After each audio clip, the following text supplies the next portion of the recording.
ہمارے عنایت فرما مرزا عابد حسین کے والد ماجد مرزا باقر حسین مرحوم حضرت عباس رضی اللہ تعالیٰ عنہ کی درگاہ کے پاس کہیں رہتے تھے۔ پختہ مکان تھا، 10 روپیہ مہینہ بلا شرط خدمت نواب مکرمۃ الدولہ بہادر کی سرکار سے پاتے تھے۔ اس میں خدا نے یہ برکت دی تھی کہ با فراغت بسر کرتے تھے۔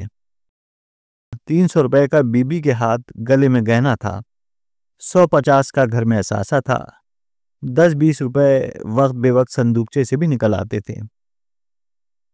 عابد حسین کی والدہ نے کبھی آپ چولہا نہیں پھونکا، ماما ہمیشہ نوکر رہی۔ عابد حسین کی کوئی ایسی تقریب نہیں ہوئی جس میں 10-20 عزیز جمع نہ ہوئے ہوں، دومنیاں نہ آئی ہوں۔ عابد حسین کی شادی اپنے مقدار اور حوصلے کے موافق اچھی طرح کی۔ اگرچہ اس تقریب میں مرزا صاحب مرحوم کسی قدر مقروض ہو گئے تھے، مگر جہیز بیچنے کی نوبت نہیں آئی۔ شادی کے برسویں دن ایک لڑکا پیدا ہوا، اس کی چھٹی بھی بڑے دھوم دھام سے ہوئی۔ جب تک ماں باپ زندہ رہے مرزا عابد حسین کو کھانے پینے کی طرف سے فراغت تھی۔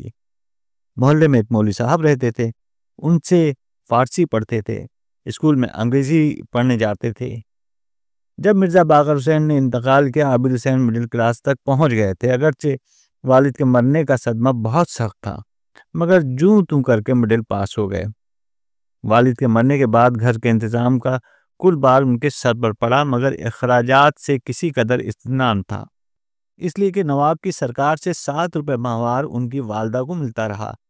مگر ان کی بدقسمتی سے پورا سال نہ گزرنے پایا تھا کہ نواب صاحب کربلائے معلیٰ چلے گئے اور وہاں جا کے 2 مہینے بعد انتقال فرمایا۔ اب یہ انٹرنس کلاس میں تھے۔ جب باہر کی آمدنی بالکل موقوف ہو گئی تو اخراجات روزمرہ کے لیے گھر کا اثاثہ بکنے لگا، یہاں تک کہ سونے چاندی کا اسباب سب بک گیا۔ تانبے کے برتنوں کی نوبت آئی، وہ بھی ایک ایک کر کے بک گئے، یہاں تک کہ سوائے 2-3 پتیلیوں اور 2 لوٹوں کے کچھ باقی نہ رہا۔ یہ اب تک اسکول میں پڑھنے جاتے تھے اور تمام امیدیں امتحان کے پاس ہونے پر منحصر تھیں۔ یہاں تک کہ امتحان کا زمانہ قریب آیا، ہیڈ ماسٹر نے فیس طلب کی، بیوی کی چوڑیاں گروی رکھ کے 10 روپے فیس کے جمع کیے۔ امتحان کے 2 دن باقی تھے کہ والدہ ہیضے میں مبتلا ہوئیں اور ٹھیک اسی دن انتقال کیا جس دن انہیں امتحان میں شریک ہونا چاہیے تھا۔ یہ حادثہ ناگہانی کی وجہ سے بیچارے امتحان سے محروم رہے، ساری محنت کی کرائی خاک میں مل گئی۔ ماں کا مرنا تھا، گویا ان کے سر پر آسمان ٹوٹ پڑا، خانہ داری کا پورا بوجھ دفعتاً آن پڑا۔ گھر کا اسباب اور بیوی کا جہیز ماں کے جیتے جی بک کر صرف ہو چکا تھا، اور جو کچھ رہا سہا تھا وہ ان کی تجہیز و تکفین اور سوم فاتحہ وغیرہ میں صرف ہو گیا۔ اب گھر میں ایک جبہ نہیں ہے جسے گروی رکھیں یا بیچ لیں۔ گھر میں خود ہیں، ایک بی بی، ایک لڑکا کوئی 3 برس کا، ایک لڑکی 6 مہینے کی گود میں۔ ابھی تک کوئی صورت روزگار نہیں اور نہ کہیں سے امید ہے، مگر استقلال یہ ہے کہ ابھی تک پڑھتے جاتے ہیں۔ امتحان کے 6 مہینے اور باقی ہیں، کس طرح ہو؟ اب کی ضرور پاس ہونا چاہیے۔ آخر کچھ نہ بن پڑا۔ ایک فتو کجڑا رہتا تھا، مکان اس کے پاس 100 روپے پر گروی رکھا، رہن باقبضہ تھا۔ خود محمود نگر کے نالے پر ایک کچا سا مکان 1 روپیہ ماہوار کرایہ پر لے کر رہنے لگے۔ خیر امتحان کے زمانے تک کے لیے اطمینان ہو گیا، جی توڑ کے محنت کی، خدا کر کے پاس بھی ہو گئے۔ اب نوکری کی تلاش ہے۔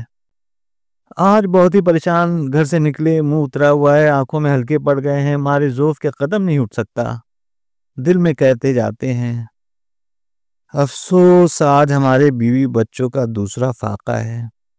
راستے میں جو لوگ ملتے ہیں ان کے چہرے کسی قدر بشاش نظر آتے ہیں۔ کنجروں کی دکانیں میووں اور ترکاریوں سے بھری ہوئی ہیں، نان بائی کی گرم شیرمالیں اور خمیری روٹیاں تنور سے نکال رہا ہے، نہاری کے پتیلے سے گرم بھاپ نکل رہی ہے، پجو کی دکان پر حلوہ سون ابھی تازہ تیار ہوا ہے، تمام راستے مہکا ہوا ہے۔ حلوائیوں کی دکان پر پوریاں، کچوریاں، حلوے، مٹھائیاں کیسی پڑی ہیں، اس میں سے کچھ بھی ہمارا اور ہمارے غریب بیوی بچوں کا حصہ نہیں۔ صراف کی دکانوں پر پیسوں کا ڈھیر ہے، لوگ کیسے چھنا روپے بناتے ہیں، ہم کو ایک پیسہ تک نہیں میسر کہ اپنے بچوں کے لیے چنے بنا کے لے جائیں۔ انٹرنس کا سرٹیفکیٹ جیب میں ہے، اگر تھوڑا سا شیرہ ممکن ہو تو بلا سے اسی کو چاٹتے یا بیوی بچوں کو چٹاتے۔ افسوس، میں نے بڑی غلطی کی۔ جیسے ہی مڈل پاس ہوا تھا، روڑکی کالج میں چلا جاتا، 2 سال کسی نہ کسی طرح گزر ہی جاتے۔ دیکھو، رام چرن میرے ساتھ ہی مڈل پاس تھا، اب سنا ہے کہ اسے رائے بریلی میں سب ورسری مل گئی ہے۔ کاش میڈیکل کالج چلا جاتا۔ ہیڈ ماسٹر نے اس زمانے میں کیسا کا افسوس، میں نے اپنے ہاتھ سے اپنے پاؤں میں کلاڑی ماری۔ 3 برس مفت ضائع ہوئے۔ اب کیا ہو سکتا ہے؟ انہی خیرات میں غلطاں پیچا لکڑاتے ٹھوکرے کھاتے گول دروازے تک پہنچ گئے۔ اب قریب 10 بجے کا وقت تھا۔ جو لوگ دفتروں میں نوکر تھے اکو پر سوار ہو کر دفتر جا رہے تھے۔ 2 اکے والوں نے انہیں بھی ٹوکا، منشی صاحب ادھر آئیے، حضرت گنج چلیے گا۔ یہ بیچارے حضرت گنج ہی کی طرف جانے والے تھے، مگر پیسہ کہاں تھا۔ جو سوار ہو کے جاتے چپ کے رہے، سڑک کے کنارے پاپیادہ روانہ ہوئے۔